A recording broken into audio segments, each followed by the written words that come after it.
পালিয়েও লাভ হবে না।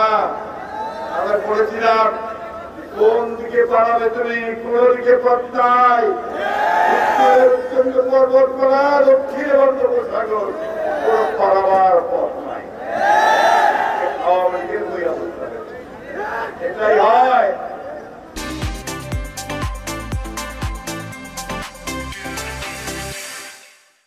যারা আল্লাহকে অস্বীকার করে জনগণের অন্যায় অত্যাচার করতে থাকে,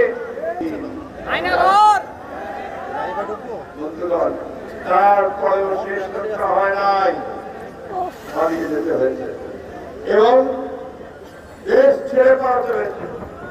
এখন গিয়ে আপনারা যেতেন কোথায়? ভারতের দিল্লিতে। ব্রিটেন অস্বীকার করেছে, ইরাক দেবে না অনুমতি নেওয়ার জন্য, আমেরিকা বলেছে দেব না, কোন দেশ রাজি হয়নি। ভারত যদিও এখন পর্যন্ত অফিসিয়ালি রাজি হয়নি, এখন পর্যন্ত সেখানে আছে। ওখান থেকে এখন শুরু করেছেন নতুন এক চক্রান্ত। যখন মানুষের সঙ্গে দাঁড়াতে পারে না, এখন আমাদের হিন্দু ভাইদেরকে ঢাল হিসেবে আগে বাড়াই দিতে চায়। কৌশল, খেলা, অপচেষ্টা। যখনই হারতে থাকবে, যখনই আপনার জনগণ তাদের কাছে মুখ ফেরা দিবে, নির্বাচনে হেরে যাবে, আন্দোলনে হেরে যাবে, তখন তারা বলবে যে হিন্দু ভাইদের আমার মা বোনেরা এখানে আছেন, আমার দাদারা আছেন, আছেন, তারা খুব ভালো করে জানেন যে এই বাংলাদেশে সহজে কখনোই আপনার নায়ক হয় না, কখনোই হিন্দু মুসলমানের যুদ্ধ হয় না।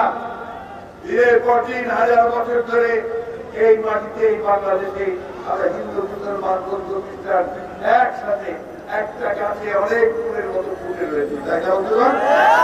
সম্পর্ক আমাদের যেখানে যারা ফাটল হতে চায়, তারা প্রমাণ করতে চায় যে বাংলাদেশ এখানে হিন্দু সম্প্রদায়ের উপর অত্যাচার করছে, এমন ভাবে থেকে ছড়াতে চায় যে ছড়িয়ে তারা আন্তর্জাতিক ভাবে বাংলাদেশকে প্রতিপন্ন করতে চায়। হিন্দু মুসলমান আলাদা নয়, রাজনীতি আলাদা হতে পারে, কিন্তু ধর্মীয় প্রতিভেদ এখানে নাই। আমরা খুব পরিষ্কার করে বলতে চাই যে এই ধরনের প্রচেষ্টা আপনারা করছেন, আমাদের উদ্দেশ্য ভালো না, উদ্দেশ্য খারাপ। আপনার বাংলাদেশে আবার একটা অস্থিতিশীল পরিবেশ সৃষ্টি করতে চান। আপনারা বলে যাবেন না যে আপনাদের নেত্রী দেশ ছেড়ে পালিয়ে যেতে পারবেন। তখন দেশ ছেড়ে পালাবার যখন সে এত অপকর্ম করে, তারা দাঁড়াবার জায়গা থাকে না।